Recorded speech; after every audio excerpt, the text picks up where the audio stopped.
Hello, everyone. I'm Charlie, and welcome back to my DraftKings DFS slate preview. I think this will be my last, or this is the last slate before Boxing Day, so looking forward to that. I will have a video whenever they post prices. Contests are already out, so a lot to look forward to. In terms of this Saturday EPL slate, though, three gamer here. Newcastle, the quote unquote big favorites, but only minus 130, and then plus odds in both the other games. So yeah, pretty even across the board in terms of projected lineups and set pieces for West Ham and Brighton. West Ham are such a mess for sets. They're so hard to predict. Bowen, I want to say will have something, but Somerville, Emerson, Paquetá have all taken lately. Paquetá took over Somerville, even though it was like Somerville's side that he had over Paquetá the game before. So it's really just a mess. Personally, what I think it'll be is Bowen on one side and then flip a coin between Somerville and Emerson on the other. But I think it could really be any combo of Emerson, Somerville, Bowen. I don't think Paquetá will take again. I think that was the anomaly. But these other three guys have consistently taken in the past, so I'm just not really sure what they do. Just a bit of a mess there. And then for Brighton, if Matt O'Reilly is in this lineup, it should be an O'Reilly monopoly. If Ayari starts, he'd split with O'Reilly or Estupinian if O'Reilly ends up not playing. So it basically goes O'Reilly will take if he's in, if he's not, Estupinian. And then it'll be a split with Ayari if he's in. I think it'll be a monopoly between either O'Reilly or Estupinian if there's no Ayari. And we know O'Reilly has priority there. Brentford v Nottingham Forest. Mbeumo and Damsgaard split. They should be pretty self-explanatory and simple. And then for Nottingham Forest, I want to say it'll be Anderson. Alanga's taken a lot when playing, but he's just bad at corners. Like I remember last time he kind of had like a true monopoly of like 7 corners, like all inaccurate. I think Anderson's just a better set piece taker, so it should be him. But it wouldn't surprise me if they just give sets back to Alanga despite him not playing that much lately. Ipswich and Newcastle. I think it'll be Leif Davis and Jack Clark split. Smodix has split with Davis too in the past, but they just scored off of a Clark corner last game at the death to win. So I think they'd be dumb to change. I really think it'll just be Leif Davis and Clark splitting. For Newcastle, it should be Gordon and Hall mostly. Tonali and Guimaraes have both taken. Murphy as well have all taken a little bit in the past too. So not an exact set routine there, but Gordon Hall will have something between them. And then you could just see one-offs between any of those three other guys. In terms of prices, Ishak's most expensive. I played him midweek, just did nothing. So he's definitely due a bounce back game. Just I think 10K is super expensive. He was minus goal scoring odds that midweek game. He's I think plus against Ipswich this one. I don't mind him. I think he's all right. Gordon is probably the preferred option in cash just because a little bit more of a floor there. And of course has upside of his own. So Gordon's probably my favorite cash forward. Ishak though in play. Pedro, a little expensive for me. Can't even click him. There we go. Pedro, a little expensive for me. I know he's got a bit of a floor to him, but he's not necessarily a guaranteed 90-minute guy despite last game. Like he's been going 60, 70s quite a bit. I know he hasn't been 100%, but Brighton just have a lot of attackers. So there's a lot of rotation to go around because of that, especially if Welbeck ends up healthy again. We'll see. But yeah, I'd go or Gordon or Ishak over Pedro for sure. Elang, I'm just not interested in at that price. He could have Monopoly for all I care, but he's a guy who doesn't go 90 minutes typically. I know he had that goal last game. That's his first in like a long time they were talking about last game. And yeah, I just don't love him here. I'd just rather go a Gordon or even an Ishak or Bowen potentially over him. I know Bowen was not great last game. It was unfortunate they gave the pen against Roma to Paquetá over him. But had he scored that, he would have had 18, 19 points easily. And he's just West Ham's just best upside piece. And with when he should have a side of sets, I don't want to say for sure, but should, he has a decent floor to him. And West Ham have kind of gotten away from that kind of counterattack style that they had under Moyes. Lopetegui's trying to be a little bit more possession based to their detriment at times, but it definitely makes them a little bit more of an option for floor when they weren't really in the past. So Bowen, I definitely can get behind like a Gordon Bowen forward combo. I don't think will be that uncommon in cash at all. It just depends what mids you go. Kind of affects who you can afford up here. That's the issue there. But Gordon Bowen, I think, will be a viable cash route for sure. Other guys I'm thinking about, I don't love this mid range of like 6 to 7K, even like low 8K. So there's not really anybody there. So going below that, or I guess Hutchinson, yeah, then there's like Hutchinson, who I like at 5,900, Somerville I like at 5,700. If you're not going Bowen Gordon, I think Gordon, then like a Somerville or Hutchinson or like Clark is probably the viable cash route or a viable cash route as well there if you just want to go a punt forward. Clark, the issue with him and Somerville for that matter, it's just the minutes. Could go like Hutchinson is probably the safe 90 guy. There's no set pieces there, which you might get from Clark or Somerville, although not guaranteed from either. But both those guys, like I'm definitely tempted by for this cheap. Like Somerville when he had sets, what game was it? This Wolves game, 14 floor. You'd absolutely take that for 5,700. So yeah, look, it's a handful of forwards that I really like here. Midfielders, Mbeumo I think is the big decision. If you're going him, you're probably not going the Gordon Bowen route. And he's just a great upside play. His floor isn't crazy. Like it doesn't warrant the 10K price range at all, but you're just playing him for that upside. 12 goal contributions in 16 games. That's nothing to stick your nose at. That's what you're paying for 9,800. And I think it's a pretty high goal total in that Forest game. So I definitely can get behind Mbeumo for sure. And even attempting to cram like him, Bowen, and Gordon is probably doable. Just is going to be kind of tough to do, but there'll be routes to do that for sure.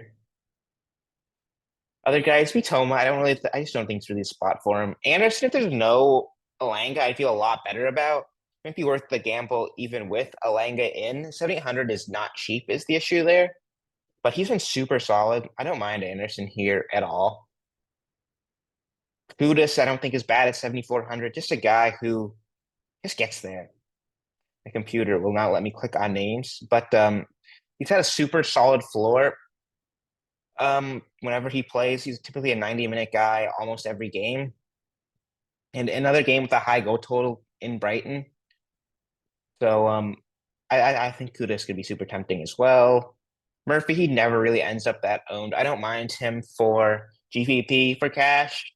Not a huge fan of. I know they're the best matchup on the slate, but I just think that another guy who is going to get subbed, and you could definitely get similar returns for cheaper, like Matt O'Reilly. I know he's like the same price.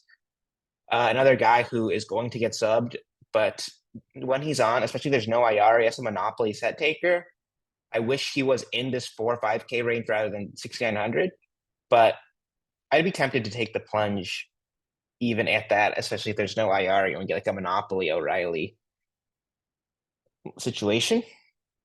Damsgaard, he's typically a 90-minute player. I know he got subbed last game, which scares me a tiny bit, but that's guaranteed set pieces right there. And with Jensen still injured, at least he doesn't have like the threat of losing them. Like he will have a side if he's on. You just worry about him getting subbed is just the issue there.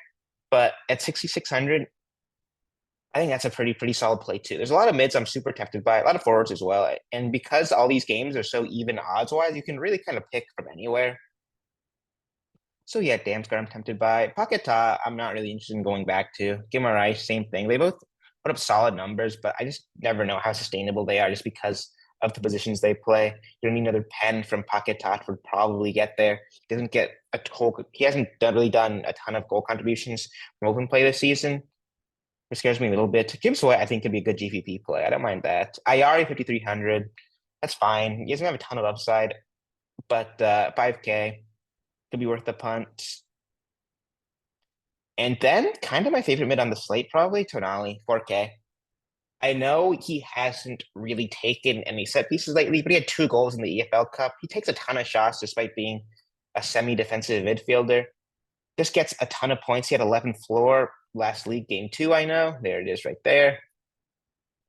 He's typically been a 90-minute player. It scares me a little bit that he went 90 midweek, but even then, he's just been super, super solid. And there's just not a ton of alternatives for value, especially in the mid range, because we don't have Soler. If Adam Gross starts, that could be a pivot. Same with Ward Prowse. Those are 2 guys who you could maybe get to over a Tonali.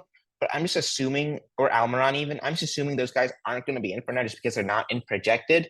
And because of that, Tonali's just the guy to go for value. So I really love that at 4,100. Longstaff at 3K, I don't mind. He probably starts over Tonali if they were to go that route, just because Tonali's been playing a lot of minutes. But if Tonali starts, I'm just super, super tempted by that at 4K, considering there's just not a ton of other value. Just not letting me see defenders. Okay, there we go. Lewis Hall, 6K. He's in play. I never love Lewis Hall typically just because I just don't perceive him as an upside defender. But he's been doing it. Newcastle's been just really rolling. Like everyone's kind of been doing well because of like as a product of how well they're playing. Like they're scoring a ton of goals. Oh, okay, error code. But yeah, Lewis Hall at 6K. They've been scoring a ton of goals, and everyone's kind of been a beneficiary of that. Like everybody's kind of had chances to get goal contributions, whether that be Hall, Tonali, Ishak, Gordon, Murphy, even. Like when a team's playing well like this, it's hard to just get away from it. Like just getting a small piece of that, whether that be Hall, whether that be Gordon, whether that be Tonali, especially with the best matchup on the slate. Who's Hall's tempting even at 6K? Estupinian, if there's no O'Reilly, I'd be a lot more tempted by that, especially if we see no Ayari either. If we see like a Monopoly Estupinian lineup, he's the best defender play on the slate. The issue is I think O'Reilly probably starts anyway. Ayari or O'Reilly. O'Reilly has a good chance of starting. Ayari too. But if we just get that very specific Monopoly lineup, Estupinian is awesome. Otherwise, like if O'Reilly is playing, I just don't love it. This means no cess for him until O'Reilly gets subbed inevitably, but you're playing for like a 15-minute scenario there, likely. Leaf Davis at 5,200. He's so weird. Like, it just depends if they're losing or not. Always, that's 100% what Leaf Davis is reliant on is good flow. The good thing there is that Ipswich are losing a lot of the time just because they're not very good, and it should be the same against Newcastle.